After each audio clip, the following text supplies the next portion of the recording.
গণভোট বিরোধীদের ফ্যাসিবাদের সমর্থক আখ্যা দিয়ে জামাত বলছে সংবিধান মানলে 2026 সালে নির্বাচন আয়োজন সম্ভব নয়, অপেক্ষা করতে হবে 5 বছর মেয়াদ পূর্তির। সন্ধ্যায় পুরানা পল্টনে 8 ইসলামী দলের বৈঠক শেষে এক যৌথ প্রেস ব্রিফিংয়ে কথা জানান জামাতের সহকারী secretary general Hamidur Rahman Azad. BNP ডাকলে ইসলামী দলগুলো আলোচনায় বসতে রাজি উল্লেখ করে তিনি বলেন, সংবিধানের চেয়ে জনগণের অভিপ্রায় বেশি গুরুত্বপূর্ণ।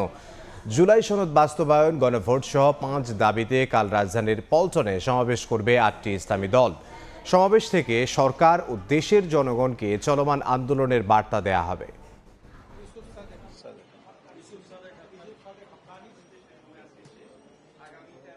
এই সরকার কি সংবিধানের ভিত্তিতে গঠিত হয়েছে? না। তাহলে আপনি সরকার অবস্থান কোথায় যাবেন? সুতরাং এই জায়গায় হাত দিতে গেলে বহু ধরনের জটিলতা তৈরি হবে।